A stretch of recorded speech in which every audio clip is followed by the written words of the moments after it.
Keep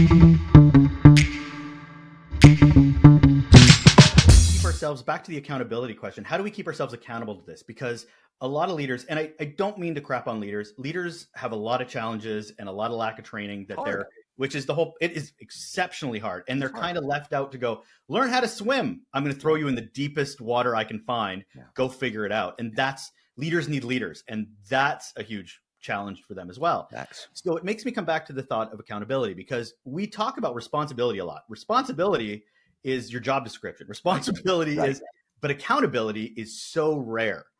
I bring up the example of, if you see a bad leader, we're like, okay, we need to address the bad leader. I'm like, great. Do we ever talk about the leader that hired them? Do we talk about the leader that was accountable to train them to be a better leader, to have regular performance and blah, blah, blah? No, we only focus on the bad leader. Right. So I'm thinking of this going, okay, we've got principles, whether they're the 10 W's or not. How do we keep them to be accountable and consistent? Because it also is that other blind spot of the too busy, right? I don't, this is a checkbox exercise, but Kyle, I told them what the 10 principles were. I'll come back in 6 months and see how we did. Yeah. Because they're on to the 17th meeting today. Yeah. How do we break through that wall, crack that nut, as it were? Well, there's no substitution for care. There's no substitution. So if you don't care, you can't lead. And out of care comes, theoretically, if you really and sincerely, genuinely care about those that you lead and you want to develop those around you, and as I mentioned, have an impact and a legacy, it is a decision that must be made every single day in almost every single interaction, and letting go of the ego that comes with the business card you hold. And that was a challenge for me, man. When I created the principles, one of the principles is we challenge each other, followed by we embrace challenge. As the leader of a team, or more broadly, an organization, you really don't have to embrace challenges from those on your team. Your business card says you don't have to, but that's where the disconnect comes. And that's where the alienation comes. And that's where the apathy is born. When I have a standard that you don't follow, and vice versa. So I can't make someone care. I get this question a lot. A similar question is like, well, okay, we've quote unquote implemented the principles. Everybody has the book. You gave a great keynote. So how long until we have this culture of excellence that you talk about? My answer is, I don't know. I don't know, because I can't assess your level of care and commitment to these things. But what I can tell you, and I can guarantee it because I've lived it firsthand and I've seen it in dozens of organizations at this point since the book's been out. If you make the conspicuous decision and those around you, again, it's our foundation for system of beliefs. If those around you make that same commitment, I say subscribe. You subscribe to these principles. We're all going to live them. We're not just going to live them. We're going to talk about them, and they're going to be conspicuous in our everyday actions. Russell, I still wear a 10-week bracelet everywhere I go. It never comes off unless it gets cruddy, and then I have to take it off. I cannot make you care, but I can guarantee if you approach this because you want something better and you're open to being held accountable to those and by those that you lead, and you're going to do the same, hold them accountable, this magnetism begins. And you start, and the beautiful thing to me that I witnessed firsthand is once the principles were established, as I mentioned, I pulled away. I go visit a site every month. I go to a different location every month. And each month thereafter, I would start to see new signage. I would see coffee mugs. I would see desktop wallpaper. None of this I commissioned. I didn't force any of this. And I was always struggling, man, candidly, is this a bit of brown nosing for the new boss, or is this the real deal? And it took me over a year to really become comfortable that it was resonating. They were resonating. So there's no substitution for care. State them, gain alignment around them, this foundational set of beliefs or our system of behavior, live them every day, and be comfortable being called out when you don't, because you won't. Nobody's going to be perfect at it. So we allow that grace as well. There's so many leaders that don't have the influence they want to have, which is I can influence my team of 10, 20, but the larger organization, they're not getting it.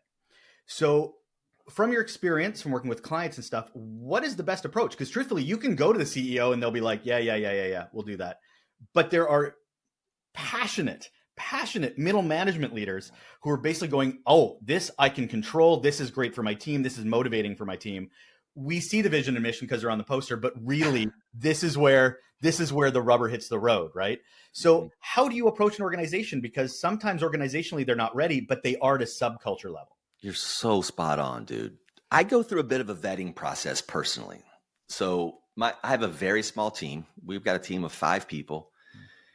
And before committing to doing a keynote, before committing to doing any type of coaching or leadership summits where we lead a multi-day, multi-hour session, usually 5 weeks of really deep dive into the principles of the book, I have to do a bit of vetting. Is this a check the box process that you're going through? Perhaps the CEO has told the next level of leadership, change the culture.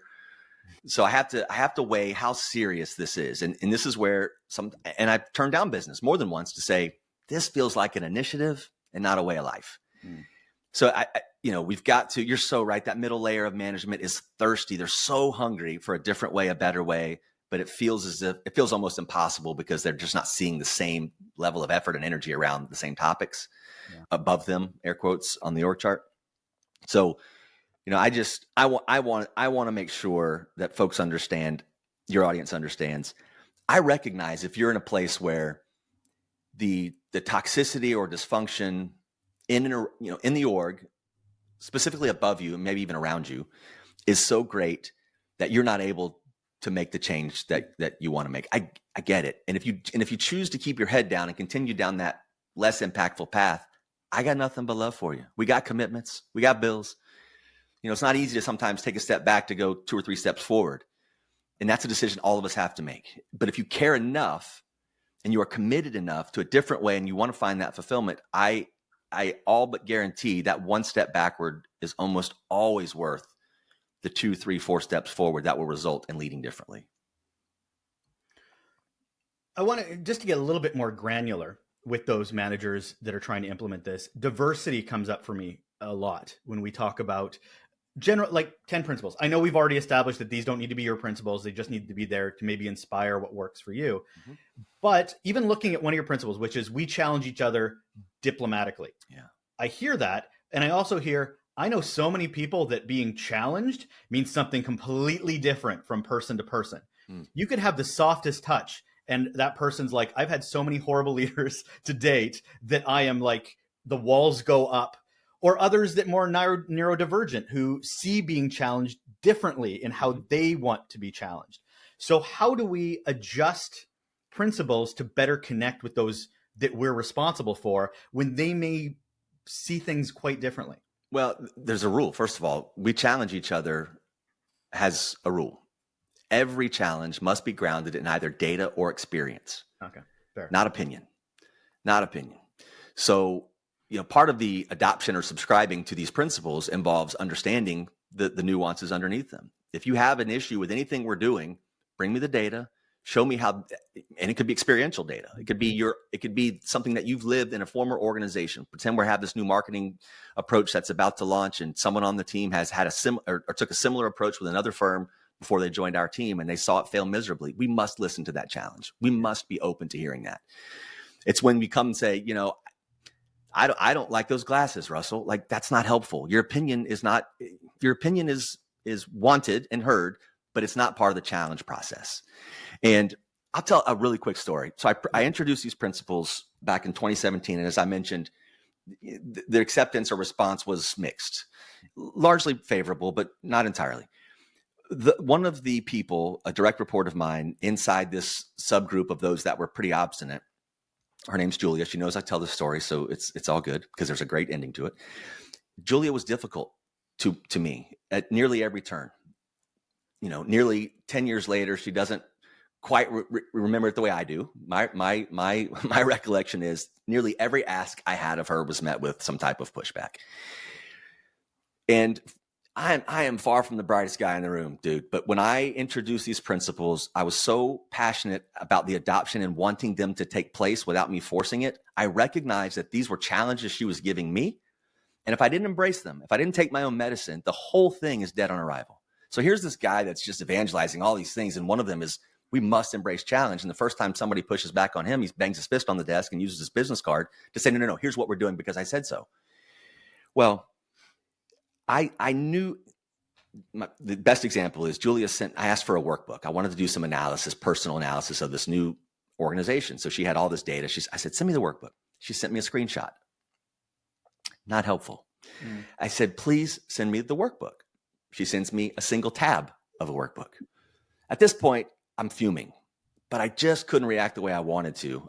Behind the scenes, probably to my wife or something I did. Let's fast forward nearly a decade later. She's one of my closest colleagues. We haven't worked together in 6 years. We still have almost regular one-on-ones every 4 to 6 weeks. We check in with each other. She ultimately assumed the role that I had after I left that firm. So there are people that you must walk the walk a lot longer than you talk the talk. And she was one of them. And she's one of my, I would say, best confidants as well. She helped name the book. So I just, the example that I share there is so important. I think it's similar or in line with the question that you asked is, it's easy to not embrace challenge when you don't have to. But the flip side of that is when you do embrace challenge as the leader, the results and the alignment and the bond that comes is really hard to break once it's there.